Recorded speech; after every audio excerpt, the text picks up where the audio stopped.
Assalamu alaikum students. Today is 27th April and time is 7:30 and we are going to discuss about parsing. As you know, in previous lectures we have discussed about different computational models. तो वो कौन कौन से computational models हैं जो हमने discuss किए हैं अभी तक, उनमें से हमने DFA जो है वो हमने डिस्कस किया है, डिटर्मिनिस्टिक फाइनाइट ऑटोमेटा। इसके अलावा हमने NFA जो है उसको डिस्कस किया है, ठीक है। और उसमें हमने देखा था कि NFA को किस तरह से आप DFA में कन्वर्ट कर सकते हो, ठीक है। इसके अलावा हमने RE को डिस्कस किया, रेगुलर एक्सप्रेशन को, ओके। और हमने देखा कि ये जो कंप्यूटेशनल मॉडल्स हैं इनकी पावर जो है वो सेम है, ठीक है। मींस अगर किसी लैंग्वेज के लिए आप DFA बना सकते हैं तो उस लैंग्वेज के लिए आप NFA भी बना सकते हैं, और किसी के लिए आप NFA बना सकते हैं तो उसके लिए आप RE भी डिज़ाइन कर सकते हैं, ओके। तो इनकी जो कंप्यूटेशनल पावर है वो सेम है।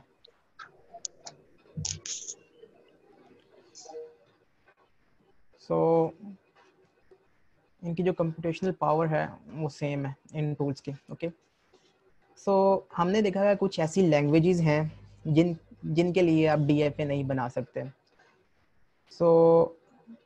ये जो वो कौन सी लैंग्वेज है जिसके लिए हम NFA, DFA, RE बना सकते हैं, वो हैं regular languages, okay. Regular languages जो हैं वो एक टाइप है जिसके लिए हम ये टूल्स जो हैं इनमें से कोई एक कंप्यूटेशनल मॉडल या टूल यूज़ कर सकते हैं। कुछ ऐसी लैंग्वेजेस हैं जो कि रेगुलर लैंग्वेज नहीं है।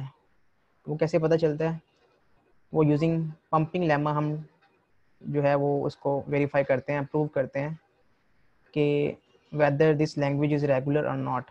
तो हमने पंपिंग लेमा को भी देखा है कि पंपिंग लेमा जो है वो किस तरह से प्रूफ आउट करने में हेल्प करता है कि कौन सी लैंग्वेज जो है वो रेगुलर है या कौन सी लैंग्वेज जो है वो नॉन रेगुलर है, ठीक है। हम पंपिंग लेमा को भी देख चुके हैं, ठीक है। जो लैंग्वेज जो है वो रेगुलर नहीं है, वो लैंग्वेज क्या हो सकती हैं? वो कॉन्टेक्स्ट फ्री लैंग्वेजेस हो सकती हैं, ओके। तो कॉन्टेक्स्ट फ्री लैंग्वेजेस के लिए हमने देखा कि कॉन्टेक्स्ट फ्री लैंग्वेजेस के लिए हम CFG लिख सकते हैं, कॉन्टेक्स्ट फ्री ग्रामर। तो context free grammar is another computational model जो कि हमें हेल्प आउट करता है कि हम किसी भी कॉन्टेक्स्ट फ्री लैंग्वेज के लिए ग्रामर जो है वो डिज़ाइन कर सकें, ओके। तो अभी तक हमारा जो कोर्स है वो इन डिफरेंट टॉपिक्स के गिर्द जो है वो घूमा है, ठीक है। इसके अलावा एक और मॉडल है जो है पुश डाउन ऑटोमेटन, जिसको हम शॉर्ट टर्म में PDA कहते हैं। PDA जो है इसकी कंप्यूटेशनल पावर जो है वो CFG के इक्वली है, ठीक है। मींस अगर किसी के लिए हम CFG बना सकते हैं तो उसके लिए हम PDA भी बना सकते हैं। तो इनकी जो कंप्यूटेशनल पावर है वो सेम है, ठीक है। बट इनकी कंप्यूटेशनल पावर जो है वो ऊपर वाले जो मॉडल हैं उनसे ग्रेटर है। मींस कंप्यूटेशनल पावर 1 जो है वो लेसर है as compare to computational power 2 से, ठीक है। फॉर एग्जांपल ये कंप्यूटेशनल पावर 2 है, ओके। तो कंप्यूटेशनल पावर 1 जो है वो लेसर है as compare to computational power 2, okay. Means अगर आपके पास एक सेट है वो है रेगुलर लैंग्वेजेस का, ठीक है। तो आपके पास जो कॉन्टेक्स्ट फ्री लैंग्वेजेस का सेट होगा वो इससे ग्रेटर होगा। तो CFL का जो सेट है वो रेगुलर लैंग्वेजेस से ग्रेटर है। इसका मतलब ये भी है कि जितनी भी रेगुलर लैंग्वेजेस होती हैं वो एक्चुअली सबसेट होती हैं कॉन्टेक्स्ट फ्री लैंग्वेजेस का, ओके। तो इससे हम ये भी अखज़ कर सकते हैं कि जितनी भी लैंग्वेजेस जो हैं वो रेगुलर लैंग्वेजेस हैं, उसके लिए हम CFG भी लिख सकते हैं और उसके लिए हम PDA भी बना सकते हैं, ओके। इसकी एग्जांपल लेते हैं कि अगर हमारे पास कोई भी NFA है, DFA है, तो किस तरह से हम उसको CFG में कन्वर्ट कर सकते हैं। तो इसकी एक एग्जांपल देता हूँ, उसके बाद भी हम थोड़ा सा PDA के बारे में डिस्कस करेंगे और फिर हम इन टूल्स को जो हमने लर्न किए हैं इन टूल्स को हम यूज़ करेंगे किसी भी प्रोग्रामिंग लैंग्वेज को डिज़ाइन करने में, ठीक है। तो लेट्स सी। तो सबसे पहले अभी मैं ये प्रूव करने जा रहा हूँ कि अगर आपके पास कोई रेगुलर लैंग्वेज है, ठीक है, और उसके लिए आपने कोई मॉडल डिज़ाइन किया है, तो उसके लिए आप CFG भी जो है ना वो लिख सकते हैं, ठीक है। सो मैं इसको इरेज करता हूँ। ओके, सो फॉर एग्जांपल लेते हैं। एक हमारे पास NFA है या DFA है, ठीक है, वो कोई भी लैंग्वेज है। सपोज मैं उसकी एक एग्जांपल देता हूँ कि आप एक स्टेट S है उससे स्टार्ट करते हैं और आप 1 रीड करके तो आप एक और स्टेट पे जा रहे हैं जिस स्टेट का नाम है A, ओके। और फिर अगर आप 0 रीड करते हैं, ठीक है, तो आप जो है एक और स्टेट पे जा रहे हैं B, ठीक है। तो सिग्मा आपके पास यहाँ पे बेसिकली क्या है, सिग्मा आपके पास है 0 1, ओके। तो 0 1 से आपकी लैंग्वेज जो है वो बनेगी, ठीक है। तो आप 1 रीड करके एस से 1 रीड करेंगे तो आप ए स्टेट पे आएंगे। एस से अगर आप 0 रीड करते हैं आप बी स्टेट पे जाएंगे। और अगर आप ए से दोबारा 1 रीड करते हैं तो आप दोबारा से जो है ना वो एस पे चले जाते हैं, ठीक है।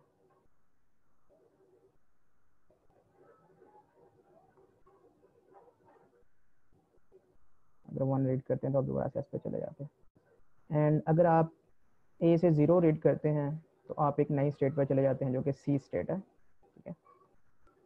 और अगर आप सी से अगर आप 0 रीड करते हैं दोबारा से तो फिर आप दोबारा से ए स्टेट पर चले जाते हैं।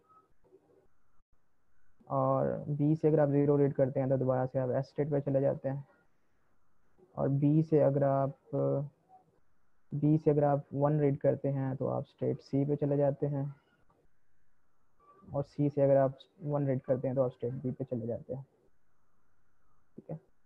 सो ये आप देखिएगा कि ये मैं अभी जो मैंने ग्राम पे जो ये क्या है, ये हमारे पास FA है, ठीक है। तो एक स्टार्टिंग स्टेट है, ये सपोज हमारी एंड स्टार्टिंग स्टेट भी है और ये हमारी एंडिंग स्टेट भी है। तो इसको मैं डबल सर्कल से जो है वो रिप्रेजेंट कर रहा हूँ। तो आप देखिएगा खुद से कि एनालाइज करिएगा कि ये मैंने अगर DFA बनाई है तो मैंने किस लैंग्वेज के लिए बनाई है, ओके।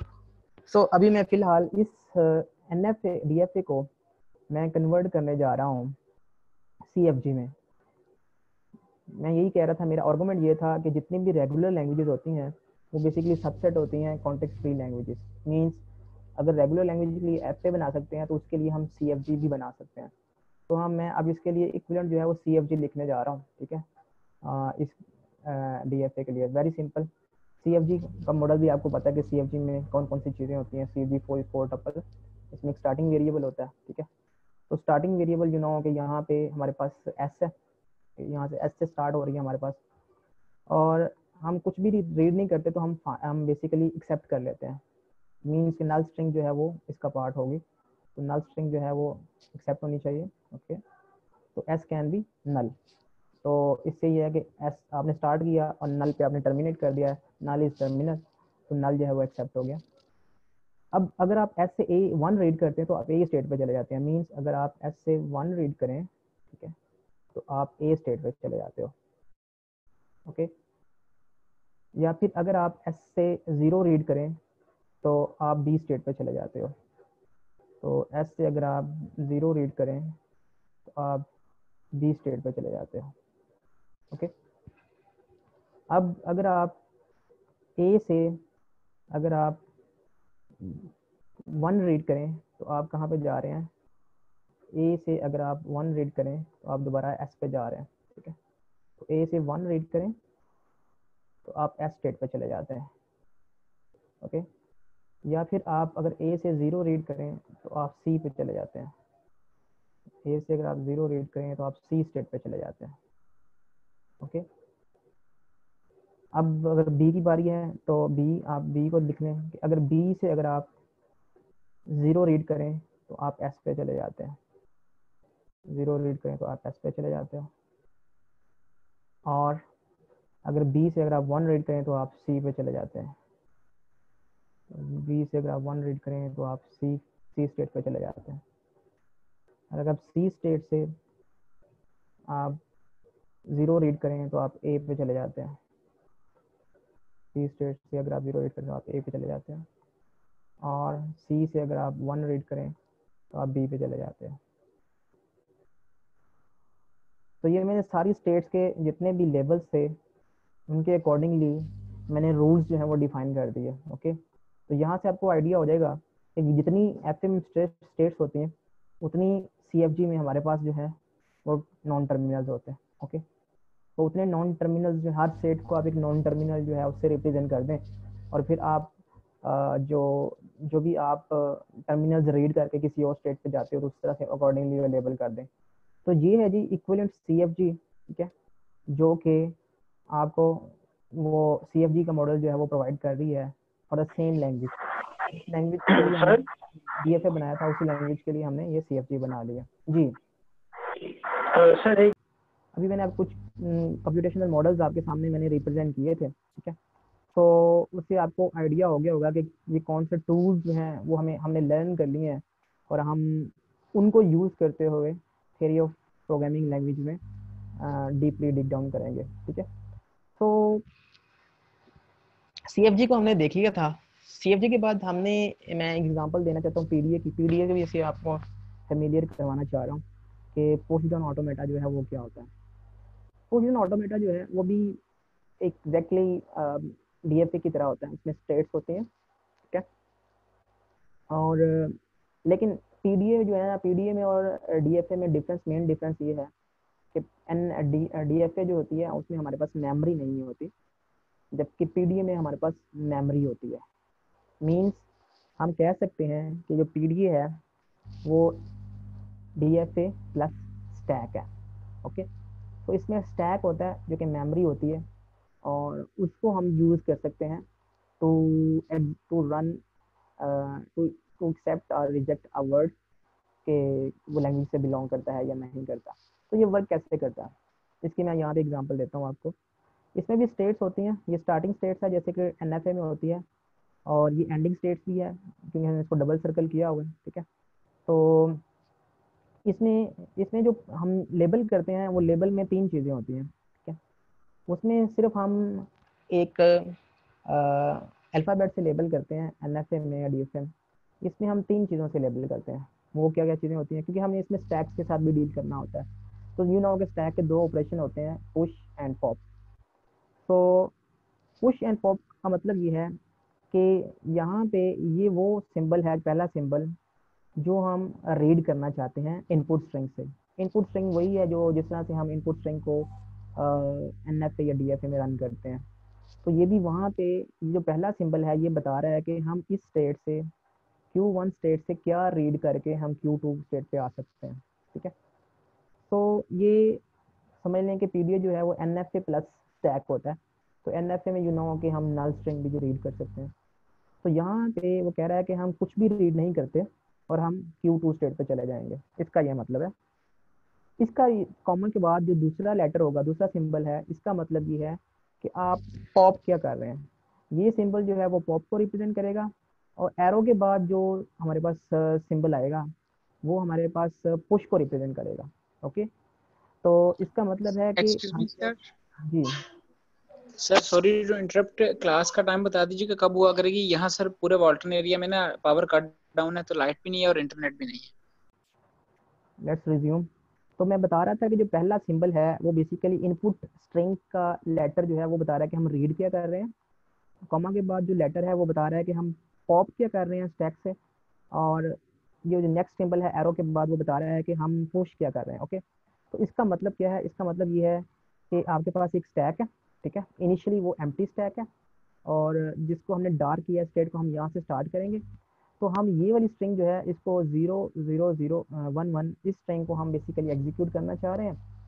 तो हम ये देखना चाह रहे हैं कि क्या ये जो पीडीए है ये इस स्ट्रिंग को एक्सेप्ट करता है या नहीं। तो ये वर्क कैसे करता है पीडीए, ठीक है।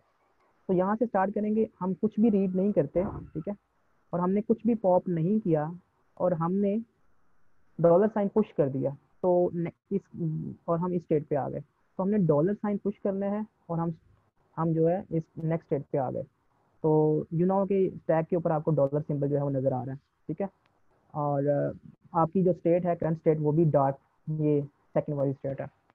तो यहाँ पे वो कहता है कि आप ज़ीरो रीड करें, और आपने कुछ भी पॉप नहीं करना, ठीक है, और आपने ज़ीरो ही पुश करना है। मीन्स अगर आपने ज़ीरो रीड करना है तो आपने ज़ीरो ही पुश करना है। और ये जो है ना लूप लगा हुआ है, तो इसका मतलब है जितने भी जीरोज होंगे हम वो रीड करते जाएंगे इनपुट स्ट्रिंग से और जीरो को पुश करते जाएंगे।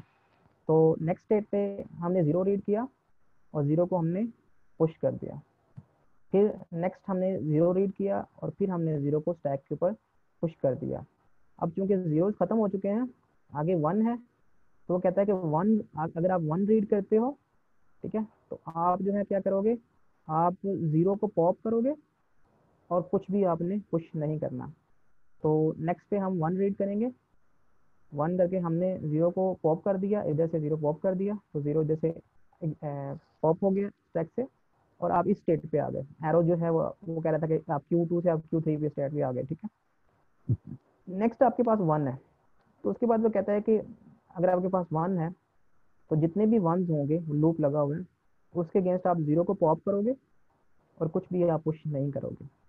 तो नेक्स्ट वन पे भी वो उसने जीरो वन रीड किया, उसने जीरो को पॉप कर दिया और उसके बाद अब चूंकि स्ट्रिंग जो है वो एंड हो चुकी है, ठीक है, तो आप क्या करोगे, नल स्ट्रिंग रीड करोगे।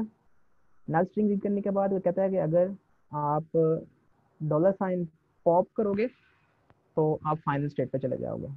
तो हम नल स्ट्रिंग रीड करेंगे, डॉलर साइन हमने पॉप कर दिया, वो पॉप हो गया और हम फाइनल स्टेट पर चले गए। तो अगर हम फाइनल स्टेट पे चले जाते हैं तो इसका मतलब है कि ये स्ट्रिंग जो है ये एक्सेप्टिंग स्ट्रिंग है। ओके, तो ये इस लैंग्वेज से बिलोंग करती है।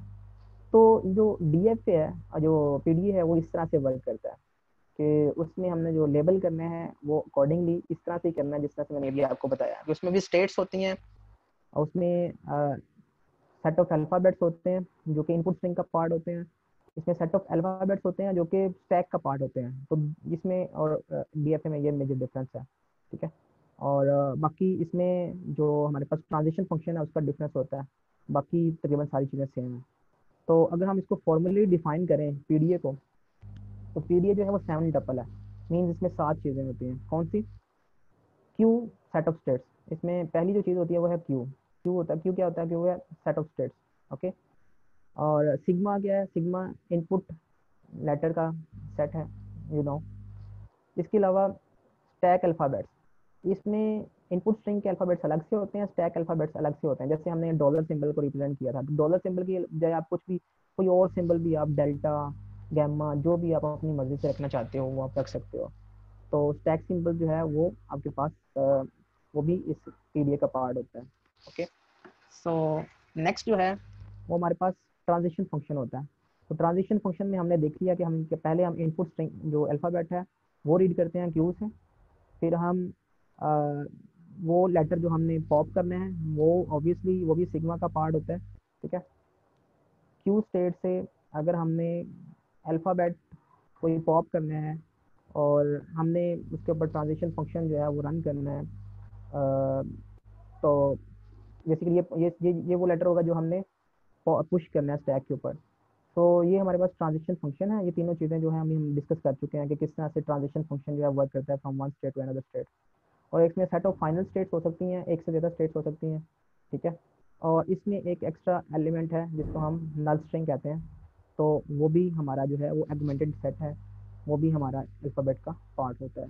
ओके, तो ये 7 टपल पुश डाउन ऑटोमेटा है, इसको फॉर्मली हम इस तरह से देख सकते हैं और इसकी एग्जांपल मैंने आपको बता दिया। तो पीडीए जो है इस तरह से वर्क करता है। इसकी एक दो और एग्जांपल लेते हैं, फिर आपको क्लियर हो जाएगा कि पीडीए जो है वो क्या होता है।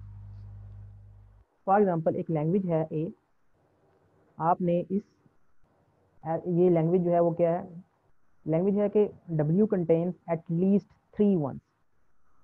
तो ये आपके पास सिग्मा है, तो सिग्मा कहता है कि आपके पास 0 1 है, और 0 1 स्टार का मतलब ये है कि जितनी भी ऑल पॉसिबल सब स्ट्रिंग्स जो कि 0 1 से बन सकती हैं, ये सारी की सारी स्ट्रिंग्स जो है वो W इनसे बिलोंग करता है।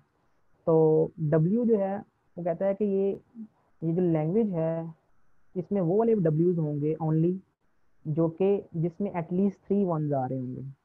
ऐसे सारे W जिसमें 3 दफ़ा 1 आ चुका होगा या 3 से ज़्यादा दफ़ा आ चुका होगा, वो सारे के सारे W's जो हैं वो इस लैंग्वेज का पार्ट होंगे। तो इसके लिए अगर हमने पीडीए बनाना है तो हम पीडीए किस तरह से बनाएंगे, ठीक है। तो इनपुट स्ट्रिंग हम स्टार्ट करेंगे, Q1 स्टेट से हम स्टार्ट करेंगे, ठीक है। तो हमने वेट करना है वंस का। तो अगर हम 0 रीड करेंगे, ठीक है, और हमने कुछ भी पॉप नहीं करना और कुछ भी पुश नहीं करना, तो हम 0 रीड करते रहेंगे, ठीक है। और जैसे ही हमारे पास 1 आ जाएगा तो हम नेक्स्ट स्टेट पे चले जाएंगे। 1 आया, हमने 1 रीड कर लिया, कुछ भी पुश नहीं किया, कुछ भी पॉप नहीं किया, तो हम नेक्स्ट स्टेट पे चले गए। अगर फिर 0 आते गए तो हम इस तरह से ही 0 जो है रीड करते रहेंगे, इसी स्टेट पे रहेंगे। जैसे ही 1 आया तो हम 1 रीड करके कुछ भी पॉप नहीं करेंगे और कुछ भी पुश नहीं करेंगे, तो हम नेक्स्ट नेक्स्ट स्टेट पे चले जाएंगे। नेक्स्ट स्टेट पे फिर हम ऐसे ही करेंगे, जितने भी जीरोज आएंगे दरमियान में या कुछ भी नहीं आएगा, तो हम जीरोज का यहाँ पे वेट करते रहेंगे। जैसे ही 1 आएगा तो हम नेक्स्ट स्टेट पे चले जाएंगे। ओके, अब हमारे पास हमें कन्फर्म हो गया कि हम इस स्टेट पे जब पहुंचे हैं तो हम 3 वंस, एटलीस्ट 3 वंस जो हम रीड करके पहुंचे हैं। तो हमने अब सारे के सारे वर्ड्स को एक्सेप्ट करना है। उसके बाद चाहे 0 आए चाहे 1 आए, तो उसके बाद चाहे आप 0 लें और कुछ भी आपने रीड पॉप नहीं करना, कुछ भी आपने पुश नहीं करना, चाहे आप 1 रीड करें एंड सो ऑन। तो इस तरह से आपके पास ये पीडीए की एक सिंपल एग्जांपल है कि इसमें आपको पता है कि नंबर ऑफ स्टेट्स हैं, स्टार्टिंग स्टेट है, फाइनल स्टेट्स हैं और ट्रांजिशन फंक्शन है, ठीक है। तो ट्रांजिशन फंक्शन किस तरह से वर्क करता है वो मैंने भी आपको बता दिया। तो ये एक छोटी सी एग्जांपल है। तो इस तरह से आप बैकएंड के ऊपर जो पुश पॉप, बेसिकली जो स्टैक नज़र नहीं आ रहा लेकिन आपको पता चल रहा होगा कि वो वर्क कर रहा होता है इसके साथ साथ। ओके, तो जिन स्टूडेंट्स को समझ नहीं आई स्टैक की पीडीए की, वो मुझे बता दें, मैं उसकी और भी एग्जांपल जो है वो बता सकता हूँ उनको। जी सर, हो गया। आपने कहा कि डीएफए और एनएफए को यूज करके हम लेक्सिकल एनालिसिस करते हैं, जो एनालाइजर है वो इन दोनों चीजों को यूज करता है। तो मेरा क्वेश्चन ये है कि और भी जो हमने चीजें देखी हैं, पीडीए देखा है और जो कंटेक्स्ट फ्री ग्रामर भी शायद पहले देखी थी, तो वो भी चीजें इसी में यूज होती हैं या कोई और पार्ट है जिसमें यूज होती हैं? या जैसे ट्यूरिंग मशीन, जो आपका लेक्सिकल एनालाइजर है वो टोटली बेस्ड कर रहा होता है डीएफए एनएफए के ऊपर। तो उसमें उसमें बेसिकली सीएफजी की या हमारे पास पीडीए की जरूरत नहीं होती। नेक्स्ट जो फेज है हमारा वो है पार्सिंग का। पार्सिंग का मतलब है कि जो नेक्स्ट फेज है कंपाइलर का, वो लेक्सिकल एनालाइजर के बाद है सिंटेक्स एनालिसिस। सिंटेक्स एनालिसिस का मतलब क्या है, मैं उसके ऊपर आता हूँ, ठीक है। मैं आपके साथ शेयर करता हूँ पेंट, ठीक है, और उसको डिस्कस करते हैं।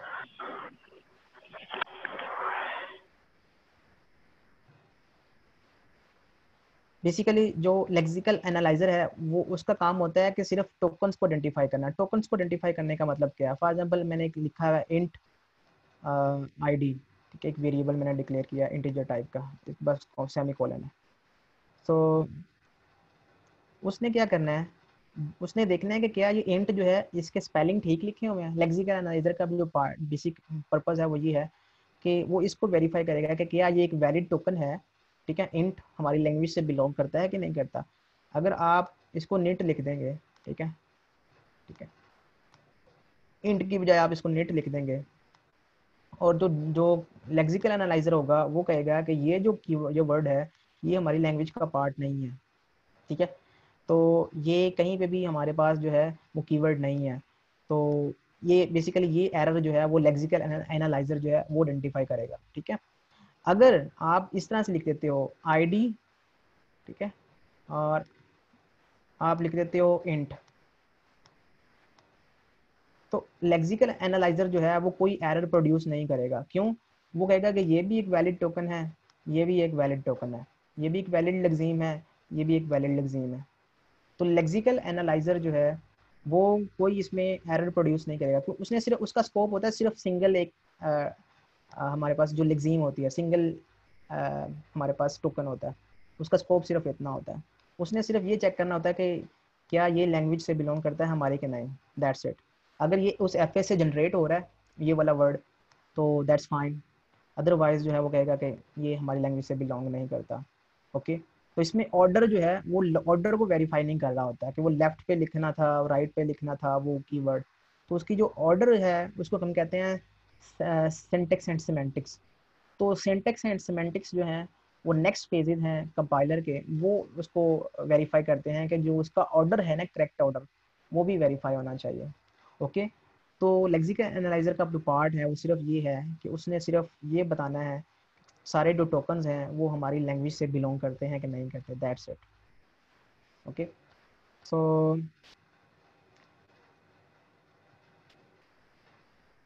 हम मूव करते हैं दोबारा से CFG के ऊपर। तो लेक्सिकल एनालाइजर का पार्ट इतना ही था। लेक्सिकल एनालाइजर में आपने सिर्फ टोकन्स जो है उनको वेरीफाई करना होता है। ओके, सो नेक्स्ट जो है वो टॉपिक है कि हमने CFG को यूज़ करना है। तो CFG को थोड़ा सा हम सिंक अप कर लेते हैं कि CFG किस कॉन्टेक्स्ट में हमारे पास लैंग्वेज को वेरीफाई करने के लिए यूज़ होती हैं। ठीक है, याद रहे कि अभी जो हम ये पार्ट बना रहे हैं ये हम कंपाइलर का पार्ट बना रहे हैं। कंपाइलर क्या करता है, कंपाइलर आपके सोर्स कोड को ट्रांसलेट करता है हाई लेवल से लो लेवल लैंग्वेज में। ओके, मेन सोर्स कोड को टारगेट कोड में कन्वर्ट करता है। तो वो कन्वर्जन जो है वो कैसे होती है, वो कन्वर्जन करते हुए वो वेरीफाई कर रहा होता है कि कौन कौन से कहीं पे एरर तो नहीं है। अगर एरर है तो वो एरर जो है वो सारे मेंशन करता है। तो अगर आपने इस तरह से इंट को निट लिखा हुआ है तो वो आपको मेंशन कर देगा कि ये हमारे पास जहाँ पे ये एरर है। ठीक है, सो कुछ एरर्स जो है वो लेक्सिकल एनालाइजर पकड़ेगा, जो कि हमारे पास अगर वर्ड्स का आपने राइटिंग में प्रॉब्लम किया होगा है, उसका स्पेलिंग मिस्टेक्स है, तो स्पेलिंग मिस्टेक्स जो है वो लेक्सिकल एनालाइजर जो है वो पकड़ लेगा। लेकिन अगर आपने उसका ऑर्डर चेंज किया होगा, स्पेलिंग्स करेक्ट हैं लेकिन ऑर्डर जो है वो करेक्ट नहीं है, तो उस केस में जो है ना वो प्रॉब्लम हो जाएगा। उस केस में लेक्सिकल एनालाइजर जो है वो इन एरर्स को नहीं पकड़ सकेगा। फिर हम वो नेक्स्ट स्टेज पे आएंगे। तो नेक्स्ट स्टेज जो है वो हमारे पास क्या है, नेक्स्ट स्टेज जो है वो हमारे पास है ये देखें कि सबसे पहला जो पार्ट है वो है स्कैनर। स्कैनर जो है इसका मतलब है लेक्सिकल एनालाइजर। सो सोर्स कोड को कैरेक्टर स्ट्रीम्स की फॉर्म में इनपुट देंगे। तो वो जो स्ट्रिंग होगी हमारे पास, स्ट्रीम ऑफ स्ट्रिंग्स, सो उसको हम टोकन जनरेट करेंगे और उनको वेरीफाई करेंगे कि क्या वो टोकन जो है वो वैलिड टोकन्स हैं। अब वो वैलिड टोकन्स हैं तो एक सिंबल टेबल होगा, जैसे यहाँ पे आपको सिंबल टेबल नज़र आ रहा है थ्रू आउट। तो सिंबल टेबल में वो सारे के सारे टोकन जो हैं वो राइट कर दिए जाएंगे और उनकी उनकी क्लास भी आइडेंटिफाई कर ली जाएगी। जैसे हमने क्लास आइडेंटिफाई कर ली थी कि ये हमारे पास ये हमारे पास जो है ये लेफ्ट पैरेंथेसिस है, ये राइट पैरेंथेसिस है, ये इंटीजर है, ये हमारे पास आइडेंटिफायर है, ये कॉमा है, and so on so for. तो सारी के सारे जो कीवर्ड्स हैं, जो आइडेंटिफायर्स हैं, वो आइडेंटिफाई हो जाएंगे और वो एक टेबल में राइट डाउन कर दिए जाएंगे। तो इस स्कैनर की जो आउटपुट है वो एक सिंबल टेबल है। ठीक है, जो कि टोकन्स के ऊपर मुश्तमिल होता है। सो वो स्ट्रीम ऑफ टोकन्स जो है वो फिर हम पार्सर को पास करते हैं, सिंथेटिक एनालिसिस। ठीक है, तो सिंथेटिक एनालिसिस जो है अभी हम उसको देखने जा रहे हैं कि वो किस तरह से होता है। ठीक है, तो लेक्सिकल एनालाइजर जो है टोटली बेस कर रहा होता है NFA के ऊपर, और पार्सर जो है वो टोटली बेस कर रहा होता है CFG के ऊपर। तो CFG से थोड़ा सा कॉन्सेप्ट लेते हैं कि किस तरह से CFG जो है वो वेरीफाई करती है ऑर्डर को। Okay, so let's see. So here is an example. एक सिंपल सा इंग्लिश सेंटेंस है, वो हमने CFG से जनरेट करना है। तो CFG जो है उसे कैसे जनरेट करेंगे हम सेंटेंस। फॉर एग्जांपल हमने जनरेट करना है the song eats the cat. ठीक है, ये एक वैलिड हमारे पास सेंटेंस है। हम इसको ना वेरीफाई करते हैं कि क्या ये हमारी जो है CFG इसको जनरेट करता है या नहीं करता। तो हमारी CFG जो है ना वो कुछ इस तरह से है कि हमारे पास जो प्रोडक्शन रूल्स हैं 1 2 3 4 5 प्रोडक्शन रूल्स हैं। ठीक है, ये हमारे पास नॉन टर्मिनल्स हैं वी, और वी को हम रिप्लेस कर सकते हैं स्ट्रिंग्स के साथ। स्ट्रिंग्स एक टर्मिनल है, या फिर हम वी को रिप्लेस कर सकते हैं ईट्स के साथ, वीट्स एक टर्मिनल है। और एन को हम रिप्लेस कर सकते हैं कैट के साथ, सॉन्ग के साथ, और कैनरी के साथ। ओके, सो यहाँ पे अगर हम स्टार्टिंग की बात करें, एस कैन बी NP और S can be VP, and S can be VP। So S को आप रिप्लेस कर सकते हो NP VP के साथ, और NP को आप रिप्लेस कर सकते हो द एन के साथ, और VP को आप रिप्लेस कर सकते हो VNP के साथ। तो ये 5 हमारे पास प्रोडक्शन रूल्स हैं। तो हमने इन प्रोडक्शन रूल्स को यूज़ करते हुए हमने वेरीफाई करना है कि क्या हमारी जो ये वाली स्ट्रिंग है ये इस CFG से जनरेट हो रही है कि नहीं हो रही। सो मैं आपको पेंट से इसको दोबारा से वेरीफाई कर लेते हैं।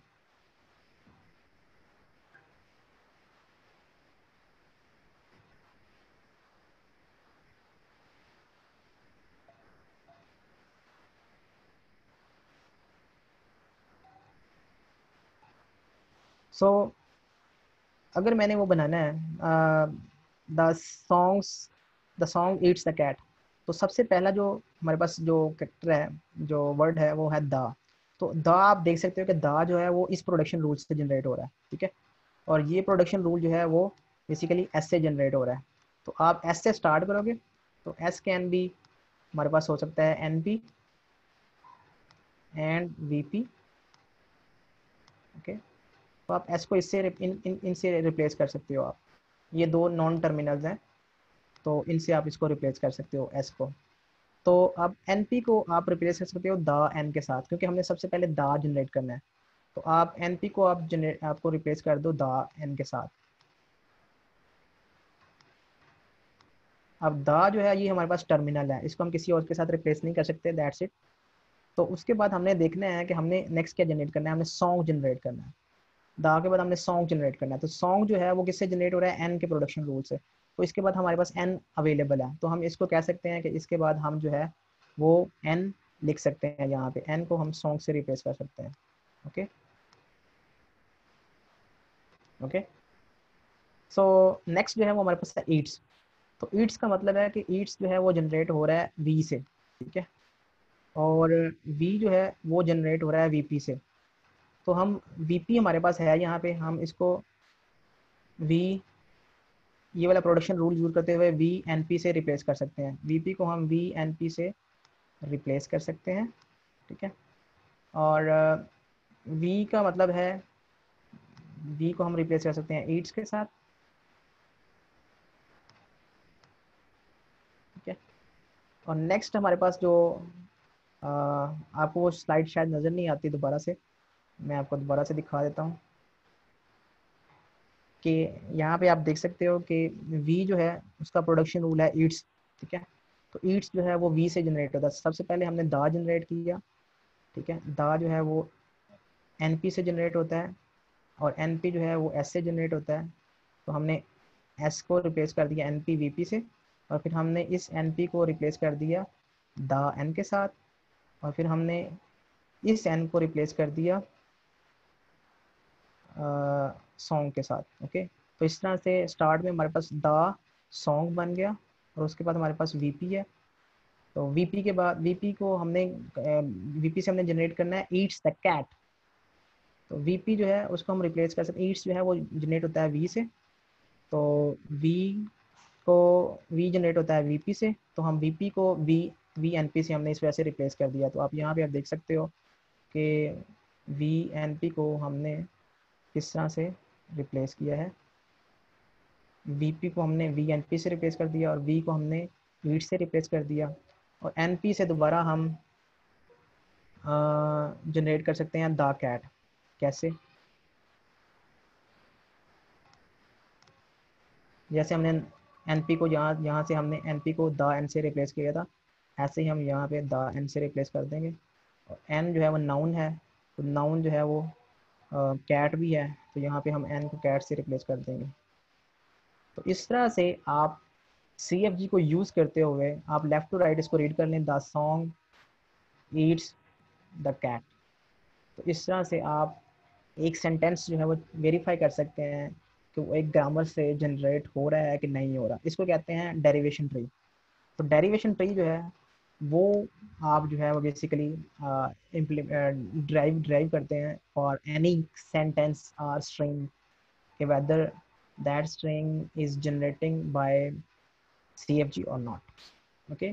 तो हम दोबारा से अब स्लाइड्स के ऊपर ही ज़्यादा हम फोकस रखते हैं, बजाय इसके कि मैं आपको काफ़ी इन टच कर चुका हूँ कि किस तरह से आपने सी एफ जी के रूल्स जो हैं वो मेंशन करने हैं और लिखनी है सी एफ जी, और फिर आपको वेरीफाई करना है कि ये कोई पर्टिकुलर स्ट्रिंग उससे जनरेट हो रहा है कि नहीं हो रहा।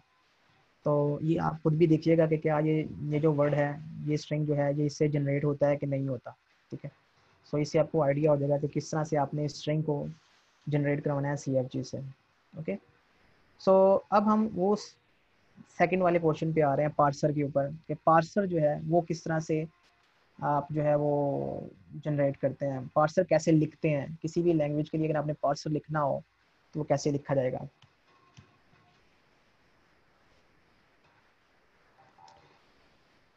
ओके, सो इसका जो गोल है सिंथेटिक एनालिसिस का मींस पार्सर का, इसने स्ट्रीम ऑफ टोकन्स को इसने जो कि स्कैनर ने प्रोड्यूस किए हैं इसको पार्स स्ट्रीम में उसने रिप्रेजेंट करना है। पार्स स्ट्रीम में रिप्रेजेंट करने का पर्पज़ ये होता है कि आप उसका बेसिकली ऑर्डर्ड स्ट्रक्चर जो है वो उसके अकॉर्डिंगली आप उसको चेक करते हो, क्योंकि इसमें हमने ऑर्डर चेक करना होता है, हमने इसको टोकन्स को वेरीफाई नहीं करना होता। टोकन्स ऑलरेडी वेरीफाई हो चुके हैं, लेक्सिकल एनालाइजर जो है उसको वेरीफाई कर चुके हैं, अब हमने उनका ऑर्डर जो है वो वेरीफाई करना है। सो ऑर्डर जो है वो किस तरह से वेरीफाई होगा, फॉर एग्जांपल ये आपके पास एक क्लास है, उसमें यहाँ पे अपने आइडेंटिफायर यहाँ पे मेंशन करना है, यहाँ पे आपने फिर उसके बाद ब्रेसेस जो है वो मेंशन करनी है, फिर आइडेंटिफायर आप लिख सकते हो, फिर आप जितने मर्जी आइडेंटिफायर्स आप ले सकते हो एंड सो ऑन। तो इसके लिए अगर आपने CFG लिखनी हो तो किस तरह से आप लिखेंगे, तो CFG जो है ना कुछ इस तरह से होगी इसके लिए कि स्टार्ट में आप एक स्टार्टिंग सिंबल लोगे जो कि क्लास डेफ के नाम से एक स्टार्टिंग सिंबल है, ठीक है, स्टार्टिंग वर्ड। तो वो कहता है कि सबसे पहले आपने KW क्लास ये मेंशन करना है, ये एक कीवर्ड है जो कि आपने मेंशन करना है, तो ये एज इट इज़ आएगा, ठीक है। उसके बाद आपने आइडेंटिफायर लेना है, तो कहता है कि इसके बाद आप ID ले सकते हैं, मीन्स आइडेंटिफायर ले सकते हैं। आइडेंटिफायर लेने के बाद आपने इसके बाद ब्रेसेस लिखनी है, ठीक है। और ब्रेसेस के बाद आप और फील्ड्स जो हैं वो मेंशन कर सकते हैं, मींस और आइडेंटिफायर्स जो हैं वो ले सकते हैं, ठीक है। तो इसमें फील्ड्स के नाम से उसने एक जो है नॉन टर्मिनल ले लिया, और फील्ड्स को आप जो है वो किसी दो फील्ड्स के साथ रिप्लेस कर सकते हैं, ठीक है। और एक फील्ड को आप जो है रिप्लेस कर सकते हैं दो आइडेंटिफायर्स के साथ और फिर सेमीकोलन्स के साथ। मींस जब भी आपने फील्ड को रिप्लेस करना है तो आप उसको दो आइडेंटिफायर्स के साथ और फिर सेमीकोलन्स के साथ रिप्लेस करेंगे, ओके। यहाँ पे आप देख सकते हो कि इस फील्ड को अपने फिर दो आइडेंटिफायर्स के साथ दो फील्ड्स के साथ रिप्लेस कर दिया, ठीक है। और इस फील्ड को उसने दो आइडेंटिफायर्स और सेमीकोलन्स के साथ रिप्लेस कर दिया, और इस फील्ड को उसने नल के साथ रिप्लेस कर दिया। तो ये बेसिकली रिकर्सिव बनाने के लिए, लूप लगाने के लिए कि यहाँ पे आप 2, 3, 4 जितने भी आप इसमें आइडेंटिफायर्स लेके आना चाहते हो, फील्ड्स के तौर पे लेके आना चाहते हो, वो आप लेके आ सकते हो। तो अगर आप और लेके आना चाहते थे तो लेके आना चाहते होते तो यहाँ पे आप जो है वो इस फील्ड को दोबारा से दो फील्ड्स के साथ रिप्लेस कर देते। सो इस तरह से आपका ये लूप जो है वो चलता रहता है। तो अगर आपने इसको टर्मिनेट करना है तो आप इसको नल स्ट्रिंग से आप इसको टर्मिनेट कर सकते हैं। और उसके बाद जैसे ही आपने फील्ड सारे ले लिए, उसके बाद इसको आपने सेमीकोलन्स ब्रेसेस लेनी है, और उसके बाद आपने सेमीकोलन लेना है। तो ये देखें, ये एक CFG है जो कि एक स्ट्रक्चर को रिप्रेजेंट कर रही है, ऑर्डर को रिप्रेजेंट कर रही है।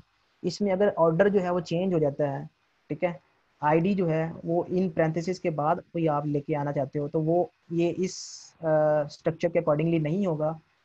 अगर आप आइडेंटिफायर यहाँ पे जो आपने लिखना था वो आप आइडेंटिफायर जो है वो यहाँ पे नहीं लिखते, ठीक है, मिस कर देते हैं, तो ये जो आपका कोड होगा वो इस CFG से, इस पार्स ट्री से जनरेट नहीं होगा।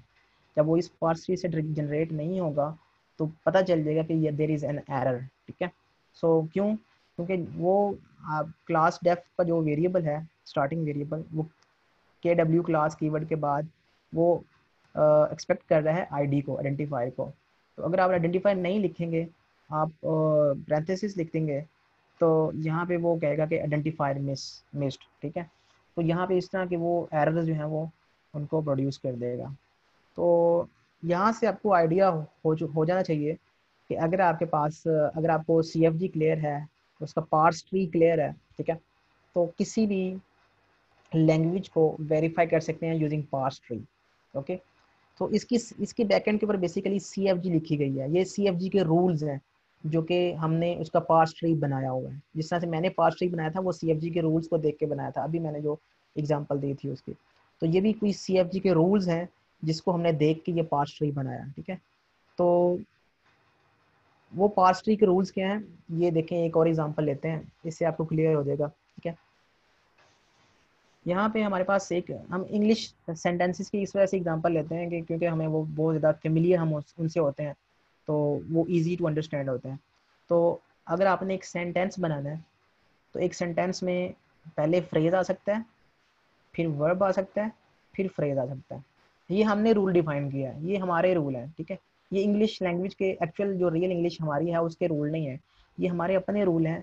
हम वैसे ही वेरीफाई करना चाहते हैं कि क्या हमारी जो CFG है, कोई वर्ड जो हमारी लैंग्वेज से बिलोंग करता है जिसके लिए हमने ये CFG लिखी है, सो क्या हम उसके लिए पार्स ट्री बना सकते हैं, और क्या हम उसको वेरीफाई कर सकते हैं कि क्या वो हमारी ग्रामर से जनरेट होता है कि नहीं होता। तो हम सिर्फ इस चीज़ को टेक केयर करने के लिए तो हम एक रूल बना रहे हैं, sentence can be replaced by phrase, verb and phrase.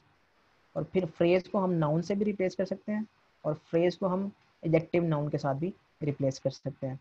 तो ये अभी तक phrase, verb, noun, adjective noun, ये सारे नॉन टर्मिनल्स हैं, ठीक है। और एडजेक्टिव को हम रिप्लेस कर सकते हैं, बिग एक टर्मिनल है, या फिर ग्रीन ये एक टर्मिनल है, इसके साथ रिप्लेस कर सकते हैं। और नाउन को हम चीज़ के साथ रिप्लेस कर सकते हैं या जिम के साथ रिप्लेस कर सकते हैं। और वर्ब को हम ऐड के साथ रिप्लेस कर सकते हैं। ओके, तो ये हमने एक लैंग्वेज जो है उसके लिए हमने ये CFG मेंशन किया है, प्रोडक्शन रूल्स मेंशन किए हैं। सो अब हमने ये देखना है कि क्या ये सेंटेंस जो है बिग जिम ऐड ग्रीन चीज, क्या हम इससे ये जनरेट कर सकते हैं, या फिर ग्रीन जिम ऐड ग्रीन चीज, क्या ये जनरेट हो सकता है, जिम ऐड चीज ये जनरेट हो सकता है, चीज ऐड जिम ये जनरेट हो सकता है। तो अगर हम बात करें कि चीज ऐड जिम ये जनरेट हो सकता है, तो सबसे पहले जो वर्ड आ रहा है वो आ रहा है चीज, ठीक है। तो चीज कि चीज जो है वो जनरेट हो रहा है नाउन से, ठीक है। और नाउन जो है वो जनरेट हो रहा है फ्रेज से, ठीक है, एडजेक्टिव फ्रेज से। और फ्रेज जो है वो जनरेट हो रहा है इससे, और फिर हम स्टार्टिंग सिंपल पे जाते हैं। मींस अगर हम बैक रिवर्स करते हैं और बैक रिवर्स करते करते हम स्टार्टिंग सिंपल पे पहुंच जाते हैं, तो फिर हम इसका मतलब है कि हम इसको जनरेट कर सकते हैं। तो मींस हमने सबसे पहले नाउन जो है वो जनरेट करना है, चीज़ जनरेट करना है, तो वो नाउन से जनरेट होगा। तो नाउन के लिए हमें जो है वो बेसिकली यहाँ पे इस रूल के थ्रू हम इसको जनरेट कर सकते हैं। तो नाउन जो है वो चीज़ को यहाँ से ही जनरेट कर रहा है, तो और ये नाउन जो है ये फ्रेज से जनरेट हो रहा है, और फ्रेज जो है वो यहाँ से जनरेट हो रहा है। तो इस फ्रेज की जगह पे हम नाउन से इसको नाउन से रिप्लेस करेंगे, इस फ्रेज को, पहले फ्रेज को, और इस नाउन को फिर हम चीज़ से रिप्लेस कर देंगे।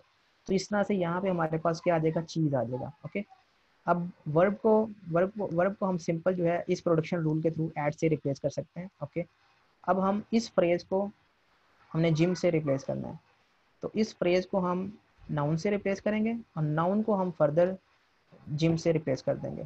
ओके, तो इस तरह से कि हम इजीली आइडेंटिफाई कर सकते हैं कि चीज़ जो है, चीज़ एट जिम, it can be generated by using this grammar.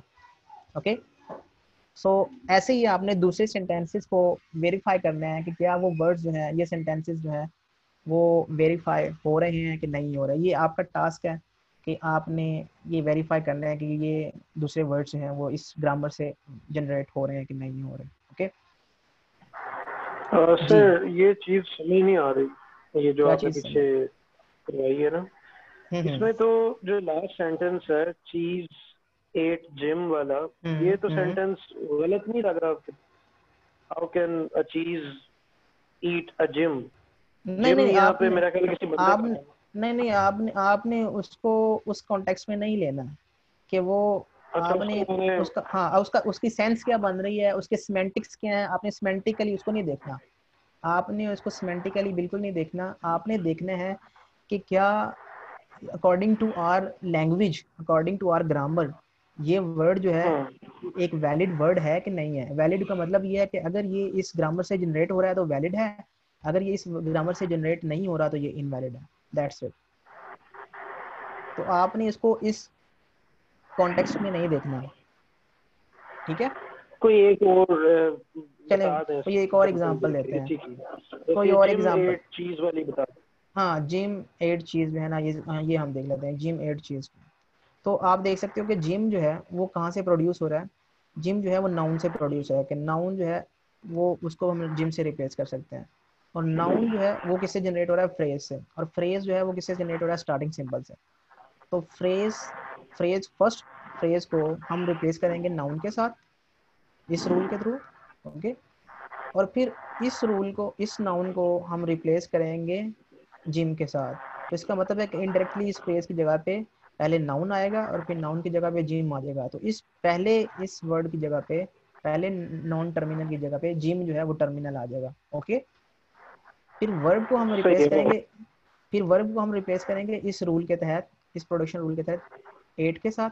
Okay, और फिर इस फ्रेज को हम रिप्लेस करेंगे चीज से। कैसे? क्योंकि डायरेक्टली हम चीज से रिप्लेस नहीं कर सकते, तो हम इनडायरेक्टली पहले फ्रेज को नाउन से रिप्लेस करेंगे और फिर नाउन को हम चीज से रिप्लेस कर देंगे, तो इस फ्रेज की जगह पे हमारे पास चीज आ जाएगा। तो इस तरह से हमें वेरीफाई हो जाएगा कि जिम 8 चीज जो है ये एक वैलिड स्ट्रिंग है, ये एक वैलिड सेंटेंस है जो कि इस ग्रामर से जनरेट हो रहा है। ओके, ठीक है। तो आपने इसका पार्स ट्री बनाना होता है। पार्स ट्री जो है वो कैसे बनाते हैं, मैं आपको पार्स ट्री जो है इसका बना के दिखा सकता हूँ कि, लेकिन मैंने अभी जो पहले मैंने एग्जांपल्स दिए थे वो पार्स ट्री की एग्जांपल्स थे, तो आप जो है इसको इसको आपने एक्सप्लोर करना है। जो ऑब्जेक्टिव होता है ना एमफिल कोर्सेज का, उसमें ये होता है कि 50% जो है 50 मोर देन 50% जो है वो स्टूडेंट्स ने खुद से लर्न करना होता है। आपने ये खुद से एक हैबिट डेवलप करनी होती है कि आपने चीज़ों को एक्सप्लोर करना है, क्योंकि इसमें कॉन्टेक्ट्स जो है कॉन्टेंट्स बहुत ज़्यादा होते हैं, तो उनको सबको एलेबोरेट करना, डिटेल्स में बताना वो पॉसिबल नहीं होता। अब देखें ये जो पूरा कोर्स है एक थ्योरी ऑफ ऑटोमेटा के नाम से, जिसमें ये सिर्फ 5 टूल्स या 5 कंप्यूटेशनल मॉडल्स हम डिस्कस करते हैं, CFG, NFA, RE और PDA।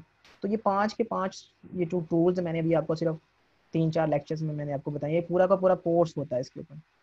तो इसमें आपका जो इनपुट है वो आपकी बहुत ज़रूरी है कि आप इसको एक्सप्लोर करें। पार्स ट्री कैसे जनरेट होता है, CFG से अगर आपने वेरीफाई करना है कि वर्ड वेरी जनरेट होता है कि नहीं होता, वो कैसे होता है, and so on so for, तो ये आपने देख के आना है। मैंने आपको सिर्फ कंटेंट्स के साथ फेमिलियर करवाना है कि ये कंटेंट्स हैं और इनका पर्पज़ ये है। उसको आपने प्रूफ रीड आपने खुद से करना है, उसको वेरीफाई करना है और फिर आपने उसमें से चीज़ें निकाल के लेके आनी है। ठीक है, तो अब हम एक्चुअल में Aahista Aahista real life example की तरफ से बढ़कर हम अब प्रोग्रामिंग लैंग्वेज की तरफ आ रहे हैं कि किस तरह से प्रोग्रामिंग लैंग्वेज का जो सिमेंटिक है या सिंटेक्स है वो वेरीफाई होता है। ओके, सो उसमें कुछ रूल्स जो हैं वो कुछ इस तरह से यहाँ पे मेंशन किए हुए हैं। अरिथमेटिक एक्सप्रेशन के हवाले से एक ग्रामर जो है वो हमने मेंशन किया है, जिसमें हम एक एक्सप्रेशन को रिप्लेस कर सकते हैं braces, open braces, left braces और उसके बाद एक्सप्रेशन और फिर हम राइट ब्रेसेस पैरेंथेसिस के थ्रू। सो यहाँ पे एक्सपेरिमेंट को आप रिप्लेस कर सकते हो, एक्सप्रेशन को रिप्लेस कर सकते हो एक्सप्रेशन प्लस एक्सप्रेशन के साथ। एक रूल है कि एक्सप्रेशन को आप रिप्लेस कर सकते हो इंक्रीमेंट एक्सप्रेशन के साथ, और एक्सप्रेशन को आप रिप्लेस कर सकते हो एक टर्मिनल के साथ, क्योंकि एक्सप्रेशन यहाँ पे है नॉन टर्मिनल, तो एक्सप्रेशन को आप टर्मिनल से रिप्लेस कर सकते हो नंबर। ठीक है, और एक्सप्रेशन को आप आइडेंटिफाइड से रिप्लेस कर सकते हो, तो ये भी एक टर्मिनल है। सो इसको यूज़ करते हुए वो कुछ जो है वो आपको बताना चाह रहा है कि एग्जांपल के तौर पे कॉन्टेक्स्ट फ्री ग्रामर को फॉर्मली आप पहले ही हम डिफाइन कर चुके हैं कि इसमें 4 चीज़ें होती हैं। इसमें number of set of non terminals होते हैं जो कि वेरिएबल्स होते हैं, इसमें सेट ऑफ टर्मिनल्स होते हैं जो कि सिग्मा से बिलोंग करते हैं, और प्रोडक्शन रूल्स होते हैं इसमें, और इसमें एक स्टार्टिंग सिंबल होता है। तो ये हम पहले ही डिस्कस कर चुके हैं। तो ये एग्जांपल है, इस एग्जांपल के थ्रू वो बता रहा है कि ये हमारे पास नॉन टर्मिनल है। अब इनमें से ये सारी चीज़ें जो है वो वेरीफाई करनी है कि इसमें कौन कौन सी चीज़ क्या है। जो एक्सप्रेशन है वो हमारे पास नॉन टर्मिनल है, और ये हमारे पास जो लेफ्ट पैरेंथेसिस है और राइट पैरेंथेसिस है ये हमारे पास जो है वो टर्मिनल्स हैं। और यहाँ पे प्लस का ऑपरेटर यूज़ किया है, ये भी टर्मिनल है हमारे पास। जो डबल प्लस का ऑपरेटर यूज़ किया हुआ है ये भी टर्मिनल है। नंबर और आइडेंटिफायर जो है ये भी टर्मिनल्स हैं। ठीक है, तो ये टर्मिनल्स जो हैं वो वेरीफाई कर लिए, और ये बाकी जो है ये प्रोडक्शन रूल्स हैं, उसमें 5 प्रोडक्शन रूल्स हैं। ठीक है, सो रूल्स अबव मेंशन किए हुए हैं। तो स्टार्टिंग सिंबल जो है वो हमारे पास क्या है, एक्सप्रेशन। तो ये 4 चीज़ें जो हैं वो आपको पता होनी चाहिए कि किसी भी CFG में 4 चीज़ें वो कौन कौन सी क्या चीज़ है। ओके, तो इससे आपको CFG का जो कॉन्टेक्स्ट है वो क्लियर हो जाएगा कि CFG जो है उसमें कौन सी चीज़ क्या है। अगर आपको यही नहीं पता तो फिर आप आगे उसकी उसको समझने में आपको बहुत मुश्किल फील होगी। ओके, सो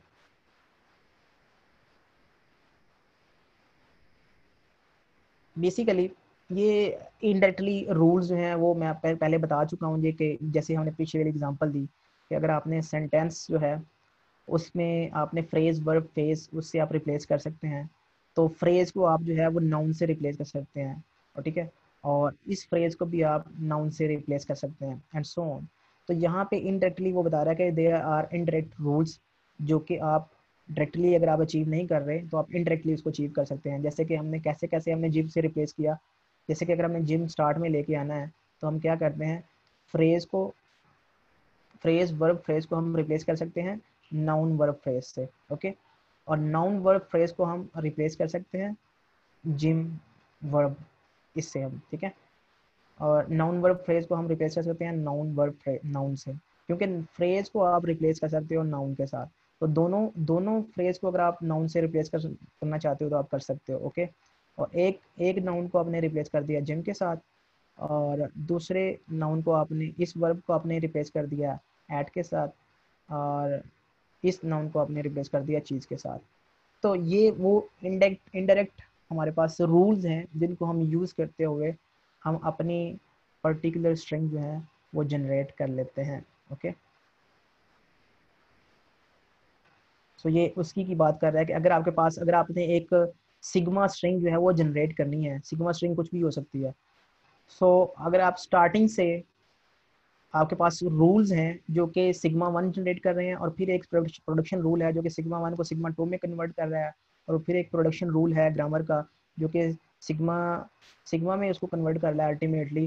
तो हम कह सकते हैं कि ये जो सिग्मा है ये इस ग्रामर से प्रोड्यूस हो सकता है, इस ग्रामर का पार्ट है, और सिग्मा जो है वो एक वैलिड स्ट्रिंग है जो कि हम ग्रामर से जनरेट कर सकते हैं, ठीक है। सो स्टूडेंट्स, आज के लिए इतना ही, ठीक है।